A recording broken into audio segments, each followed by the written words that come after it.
और अब समाचार विस्तार से। मौसम विभाग ने अमरावती शहर समेत विदर्भ के लिए बारिश की चेतावनी दी थी। इसमें रविवार सुबह से ही अमरावती शहर में तेज बारिश हुई। एक और जहां जिले में महालक्ष्मी का पर्व चल रहा था, वहीं दूसरी ओर भारी बारिश से शहर का जनजीवन बुरी तरह से प्रभावित रहा। अमरावती में लंबे समय के बाद रविवार को भारी बारिश ने दस्तक दी। इस दौरान शहर के विविध इलाकों में भारी बारिश हुई है। मौसम विभाग द्वारा दी गई जानकारी के अनुसार मध्य भारत के ऊपर एक बार फिर मानसूनी बादल सक्रिय हुए हैं, जिसके चलते अमरावती के साथ पूरे विदर्भ में भारी बारिश हो रही है। शहर में बीते 10 दिनों से बारिश नदारद रही थी, जिसके कारण लोगों को उमस भरी गर्मी से जूझना पड़ा था। एक बार फिर बारिश की दस्तक देने से लोगों को गर्मी से निजात मिली है।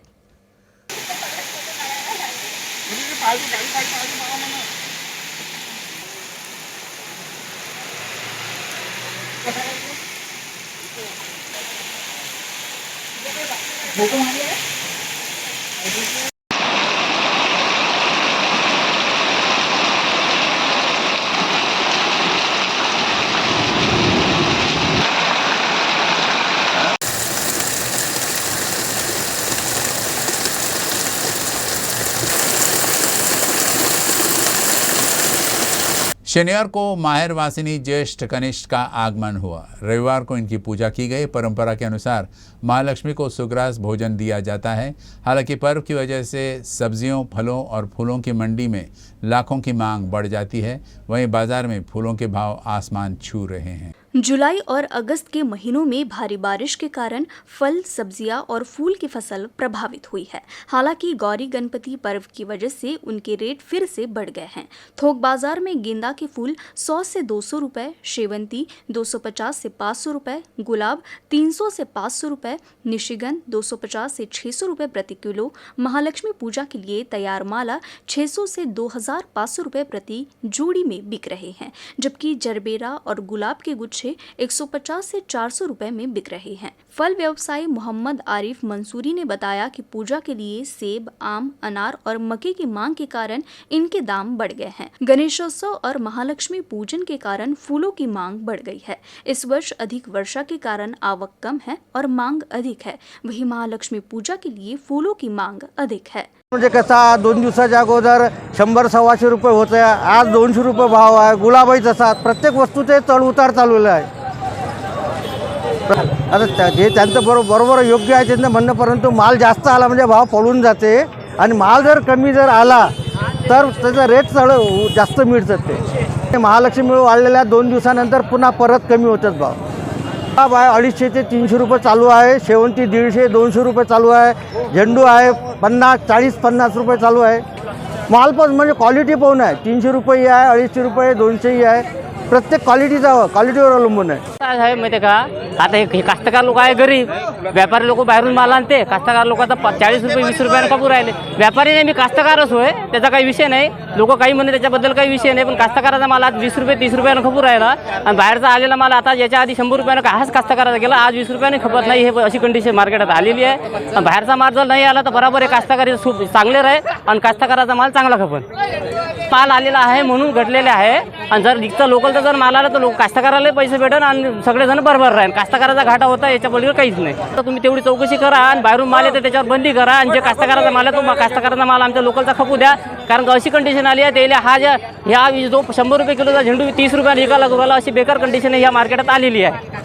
आणि मेन म्हणजे आमचं जे मार्केट होतं, मार्केट आम्हाला बाहेर आणलं तर आम्हाला रस्त्यावर लावायला जागा नाही आहे। हे कास्तकार हे लोक रस्त्यावर उभे राहू राहिले, कास्तकार लोक होय, धंदेवाले नाही आहेत, ते कास्तकार लोक सगळे रस्त्यावर आहेत। ते कंडिशन पाहून घ्या, गाडी लावायला जागा नहीं है अजून। अमरावती शहर में आज़ाद हिंद मंडल अपनी आकर्षक सजावट और सामाजिक कार्यों के लिए पूरे विदर्भ में प्रसिद्ध है। खास बात यह है कि इस साल इस गणेश उत्सव का 95वां साल है। इस वर्ष तमिलनाडु के कोयम्बटूर के ईशा योग केंद्र में शंकर की मूर्ति आकर्षण का केंद्र बनी हुई है। इस आकर्षक नज़ारे को देखने के लिए भक्तों की भारी भीड़ उमड़ रही है। आजाद हिंद मंडल का गणेशोत्सव पूरे महाराष्ट्र में प्रसिद्ध है। मंडल ने अतीत में कई शानदार दिव्य प्रदर्शन प्रस्तुत किए हैं। स्वर्गीय सोमेश्वर पुसतकर के विचार से लेकर आज तक लाल किला, ताजमहल, अक्षरधाम मंदिर, कोणार्क सूर्य मंदिर, कन्याकुमारी, विदर्भ में प्रसिद्ध लासूर मंदिर, पद्मनाभ मंदिर, तिरुपति बालाजी मंदिर सहित कई सामाजिक और आध्यात्मिक आध्यात्मिक विषयों पर दृश्य साकार हुए हैं। साथ ही मंडल गणेशोत्सव में कई सांस्कृतिक कार्यक्रम, सामाजिक जागरूकता कार्यक्रम में नाटक, मराठी हिंदी कविता सभा, व्याख्यान और देश के ज्वलंत मुद्दों पर नागरिक वाद विवाद संपन्न हो चुके हैं। विधायक यशोमती ठाकुर ने शनिवार को इस मंडल का दौरा किया और बोर्ड की प्रशंसा की। आझाद हिंद मंडळ आणि निळकंठ मंडळ हे अमरावतीच्या इतिहासाचं, अमरावतीचं आजचं वैभव आहे आणि त्याला एक संस्कृती आहे आणि ती संस्कृती इथली जी सर्व मंडळी आहे त्यांनी फार चांगली जपून ठेवलेली आहे। सीन तर सुंदरच आहे, देखावा तर दरच वर्षी सुंदर असतो, पण मुख्य असं आहे या दोन्ही मंडळाचं की इतिहास जो आहे आणि स्वातंत्र्यपूर्वचा काळ, स्वातंत्र्य वेळेचा काळ या लोकांना सगळ्यांना माहिती आहे आणि अमरावतीची गरिमा कशी ठेवायची, काय ठेवायची। मी मगा बोलताना बोलले की अमरावतीला एक इतिहास आहे आणि सर्व लोकप्रतिनिधींनी तो इतिहास आणि ती संस्कृती आणि तो दरारा जपावा। जे आपण ज्या गोष्टींसाठी ओळखल्या जातो ती ओळख आपण व्यवस्थित ठेवावी आणि ते हे मंडळ खरंच खूप छान करतात। जो देखावा आझाद हिंद मंडळाने केलेला आहे तो अप्रतिम आहे। म्हणजे टुरिझमचा एखादा भाग आहे का असं आल्यावर या ठिकाणी वाटतं। महाराष्ट्रात गणपती उत्सव मोठ्या धुमधडाक्यात सुरू आहे, त्याचप्रमाणे अमरावती जिल्ह्यात सुद्धा गणपती उत्सव मोठ्या प्रमाणात साजरा करण्यात येत आहे। आपण सध्या अमरावतीच्या आझाद हिंद या गणेशोत्सव मंडळात आलेलो आहोत आणि तुम्ही पाहू शकता की कशा प्रकारची या ठिकाणी मोठ्या 12 ज्योतिर्लिंगाची एक झाकी तयार करण्यात आलेली आहे। या ठिकाणी आज शनिवार आणि रविवार मोठ्या प्रमाणात गर्दी सुद्धा आपल्याला दिसून येत आहे। 12 ज्योतिर्लिंगाचा हा सीन जो आहे अमरावतीच्या आझाद हिंद मंडळाने या ठिकाणी साकारलेला आहे। 12ही ज्योतिर्लिंगाची विधिवत स्थापना या ठिकाणी करण्यात आलेली आहे। नागरिकांसाठी विशेष व्यवस्था या ठिकाणी करण्यात आलेली आहे। मोठी पिंड या ठिकाणी बनवण्यात आलेली आहे।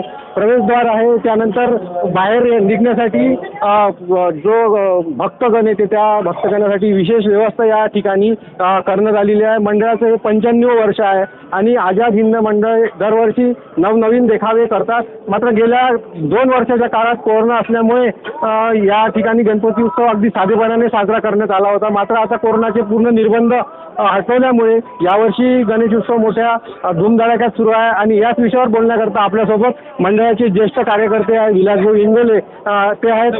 भाऊ, काय सांगाल, यावर्षी 12 ज्योतिर्लिंगाचा मोठा सीन आपण या ठिकाणी उभारलेला आहे? नाही, आझाद हिंद मंडळाचं हे 95 वर्ष आपण साजरं करतो आहे।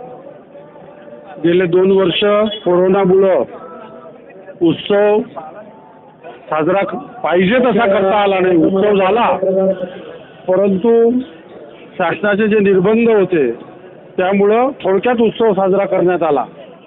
आझाद हिंद मंडळाची परंपरा ही स्वातंत्र्यपूर्व काळाची आहे। अनेक स्वातंत्र्य संग्राम सैनिक आझाद हिंद मंडळातून निर्माण झाले आहे। वीर वामनराव दादा जोशींपासून तर मोरे काकांपर्यंत, देशभक्त नानासाहेब बामणगावकर असतील, अण्णासाहेब गलोती असतील, अंबादासपंत वैद्य असतील आणि आता विद्यमान मंडळाचे अध्यक्ष पद्मश्री प्रभाकररावजी वैद्य यांच्या मार्गदर्शनाखाली मंडळाची यशस्वी वाटचाल सुरू आहे। स्वर्गीय सोमेश्वर पुसतकर यांच्याही संकल्पनेतून फार चांगले देखावे अमरावतीकरांना आणि या राज्याला आझाद हिंद मंडळाने दिले की सगळेजण मिळून हा उत्सव जगन्नाथाच्या रथासारखा आम्ही लोक सगळे मिळून साजरा करतो। माजी खासदार अनंतरावजी गुढे असतील, माजी आमदार प्रदीपभाऊ वडनेरे असतील, मी स्वतः असेल, दिलीपभाऊ दाभाडे असतील, पप्पूभाऊ कलोती असतील, किशोरभाऊ फुले असेल, राजाभाऊ मोरे असतील, विवेक असेल, आम्ही सर्व एकत्रित येऊन हा उत्सव दरवर्षी साजरा करतो। तुम्ही सर्वजण आम्हाला प्रसिद्धी द्यावी आणि अमरावतीकर जनतेने हा देखावा बघायला यावं अशी नम्र आग्रहाची विनंती करतो। पूरे राज्य में महालक्ष्मी का पर्व हर्षोल्लास के साथ मनाया जा रहा है। राज्यसभा सांसद डॉक्टर अनिल बोंडे के घर भी महालक्ष्मी की स्थापना की गई। इस मौके पर पवित्र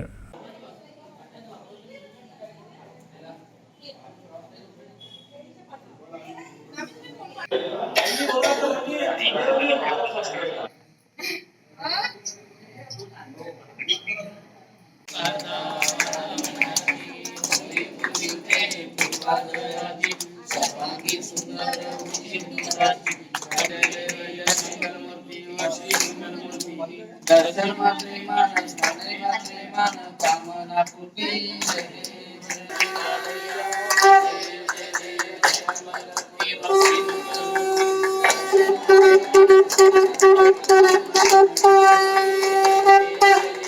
के बाद आपका फिर स्वागत है। नांदगांव थाना अंतर्गत राष्ट्रीय राजमार्ग पर तेज रफ्तार मालवाहक ट्रक ने बाइक सवार को कुचल दिया। इस हादसे में अमरावती नगर निवासी एक युवक की मौत हो गई। हादसा शनिवार शाम रिंग रोड टी पॉइंट के पास हुआ। शनिवार शाम करीब 7 बजे रिंग रोड टी पॉइंट पर वुड्स रेलिश होटल के पास तेज रफ्तार मालवाहक ट्रक ने बाइक सवार को कुचल दिया। इस घटना में अमरावती के गोपाल नगर निवासी 24 वर्षीय अभिषेक श्रीकृष्ण हिंगनकर की मौके पर ही मौत हो गई। हादसा इतना भयानक था कि बाइक पूरी तरह से क्षतिग्रस्त हो गई और बाइक सवार 300 फीट तक उछल गया। नंदगांव पेट पुलिस तुरंत मौके पर पहुंची और स्थिति को नियंत्रित किया। पुलिस कर्मियों ने ट्रक के पहिए में फंसे शव को हाथ से निकालकर एम्बुलेंस से जिला सामान्य अस्पताल पहुंचाया। अमरावती शहर में अपराध में लगातार वृद्धि हो रही है। हत्या समेत कई गंभीर घटनाओं को लेकर पुलिस विभाग ने गहन जांच शुरू कर दी है। इस बीच अपराध शाखा ने अमरावती के नागपुरी गेट थाना क्षेत्र में 23 चीनी चाकू जब्त किए हैं। इस मामले में एक को गिरफ्तार भी कर लिया गया।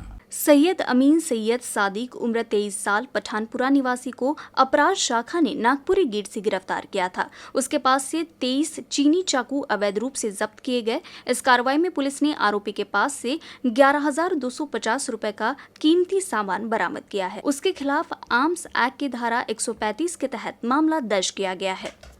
अमरावती जिले के वाकी रायपुर में रेत माफियाओं के खिलाफ लेडी सिंघम तहसीलदार ने बड़ी कार्रवाई कर 4 ट्रैक्टर को जब्त किया है। भातकुली तहसील के वाकी रायपुर में पूर्णा नदी के किनारे से बड़ी मात्रा में रेत की अवैध तस्करी के संबंध में कई नागरिकों ने तहसील कार्यालय में शिकायत दर्ज कराई थी। उस शिकायत के आधार पर रविवार सुबह करीब 6 बजे तहसीलदार नीता लाबड़े ने जाल बिछाकर अपनी टीम के साथ नदी के किनारे अवैध रूप से रेती की तस्करी कर रहे 4 ट्रैक्टरों को रंगे हाथ पकड़ा। इस अवसर पर पुलिस पाटिल, कोतवाल, सरपंच, मंडल अधिकारी, नायब तहसीलदार, असेगांव थाना पुलिस के जवान भी मौके पर पहुंचे। इथे अवैध उत्खनन नदीमधून वाळूचं सुरू आहे अशा आम्हाला कंप्लेंट्स आणि बातम्या येत होत्या। त्यानुसार पोलीस पाटील, सरपंच, कोतवाल आणि गावातील काही नागरिक यांच्या मदतीने आज आम्ही स्क्वॉड लावला आणि आज नदीवरून रेती भरून येताना ते ट्रॅक्टर आम्ही त्यांच्यावर कारवाई केलेली आहे आणि आम्ही ते पोलीस स्टेशनला कारवाईसाठी लावतो। और समाचार समाप्त करने से पहले एक नज़र हेडलाइन